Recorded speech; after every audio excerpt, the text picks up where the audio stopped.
L'univers de Star Trek est immense. Vraiment. Une galaxie entière d'histoires qui s'étale sur des centaines d'années. Alors, la mission qu'on se donne aujourd'hui est simple. Fournir une carte stellaire pour naviguer dans cette chronologie assez complexe. En route vers la frontière de l'infini. Oui, plus de 900 épisodes, 13 films, franchement ça a de quoi donner le vertige. On peut très vite se sentir un peu submergé, comme si on devait se lancer dans une mission de 5 ans juste pour savoir par où commencer. Et c'est précisément pour ça que ce guide a été conçu. Pour y voir plus clair, voici notre plan de vol. On va voyager à travers 6 grandes aires, 6 chapitres qui racontent toute la saga de Starfleet, depuis ses tout premiers pas jusqu'aux confins de son avenir. Notre voyage commence, et c'est logique, par le tout début. Pour vraiment saisir l'essence de Star Trek, il faut revenir aux origines de l'exploration spatiale, bien avant même que la Fédération ne soit une idée. On met donc le cap sur le 22e siècle. Ça, c'est vraiment l'époque des pionniers. L'humanité fait ses tout premiers pas dans l'espace lointain, les premiers contacts sont souvent, disons, compliqués, et les graines de ce qui deviendra la Fédération sont sur le point d'être semées. Et attention, cette première ère, c'est un peu un puzzle chronologique. On démarre avec le tout premier vaisseau Enterprise, qui explore un univers encore largement inconnu. Ensuite, on avance jusqu'à la guerre Klingon avec l'équipage du Discovery, un conflit majeur qui va redéfinir la galaxie et qui mène directement aux missions d'un certain capitaine Pike. Et toutes ces épreuves, ces explorations et ces conflits, tout ça converge vers un événement fondateur, la naissance de la Fédération des Planètes Unies. Ce n'est pas juste une alliance, c'est vraiment le cœur politique et philosophique de Star Trek. C'est cet idéal, cette utopie pour laquelle des générations de héros vont se battre. Alors, pour résumer cette période, Enterprise, c'est la genèse. Les 2 premières saisons de Discovery nous plongent au cœur d'un conflit majeur. Et Strange New Worlds, cette série nous ramène à l'esprit pur de l'exploration qui a défini toute la franchise. Bon, une fois la Fédération établie, il fallait des héros pour incarner ses idéaux. C'est là qu'intervient l'équipage qui a tout commencé, celui du capitaine Kirk, de Spock et du docteur McCoy. Leurs aventures, ce sont elles qui ont défini l'esprit de Star Trek pour les décennies à venir.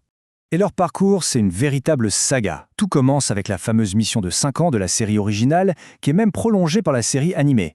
Mais leur histoire ne s'arrête pas là, loin de là. Elle atteint son apogée dans une série de 6 films qui suivent l'équipage sur plusieurs décennies, offrant une conclusion magnifique à leurs aventures. Ces films sont bien plus que de simples aventures. Ils forment une véritable épopée qui fait vieillir et évoluer nos héros. De la rencontre philosophique avec l'entité Voyager à la quête très personnelle pour sauver Spock, jusqu'à la signature de la paix avec leur ennemi juré, les Klingons, cette série de films explore la vie, la mort et l'héritage. Après les légendes de l'ère Kirk, Star Trek entre dans ce que beaucoup considèrent comme son âge d'or, le 24e siècle. Et là, l'univers s'étend de manière spectaculaire. La narration devient si dense que plusieurs séries se déroulent en même temps, tissant une toile d'événements interconnectés qu'il est crucial de bien démêler. C'est là que les choses deviennent vraiment fascinantes. Tout commence avec la nouvelle génération. Puis, alors que Picard et son équipage sont encore en pleine mission, Deep Space Nine nous ancre sur une station spatiale au cœur d'un conflit politique. Et presque au même moment, le vaisseau Voyager est projeté à l'autre bout de la galaxie. Toutes ces histoires, y compris les films de la nouvelle génération, se déroulent simultanément. C'est une tapisserie narrative incroyablement riche.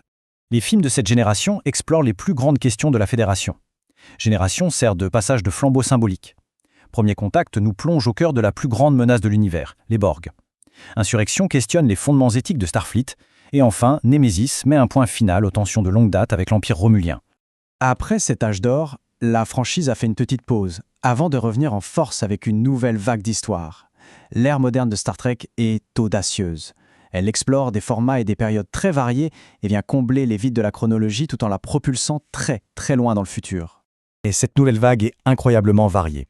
Section 31 explore l'espionnage, Lower Decks offre une pure comédie, Prodigy s'adresse à un public plus jeune, Picard est une suite directe des thèmes de la nouvelle génération et Discovery fait un saut audacieux dans le futur.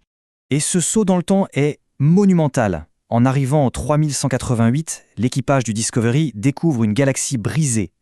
La Fédération n'est plus qu'un lointain souvenir. Leur mission n'est plus exploration, mais l'espoir, celui de reconstruire ce qui a été perdu. C'est une toute nouvelle frontière narrative pour Star Trek. Bon, maintenant qu'on a cartographié la chronologie principale, il reste une dernière destination importante. Un univers parallèle qui existe en dehors de tout ce qu'on vient de voir. Bienvenue dans la réalité alternative qu'on appelle la chronologie Kelvin. Alors, comment est-ce que ces 2 réalités coexistent ? C'est simple, il y a eu une divergence. La chronologie Prime, c'est l'histoire originale qu'on suit depuis le début. Mais en 2233, un Romulien vengeur, venu du futur, a changé le passé. Cet acte a créé une toute nouvelle ligne temporelle, un nouvel univers avec sa propre histoire, la chronologie Kelvin. Les 3 films qui se déroulent dans cette chronologie alternative réimaginent les débuts de l'équipage du capitaine Kirk, avec des enjeux plus élevés, des histoires différentes, mais tout en restant bien distincts de la continuité principale. Et voilà, avec cette chronologie en main, l'immensité de Star Trek devient une galaxie d'opportunités. Chaque série, chaque film est un nouveau monde à découvrir.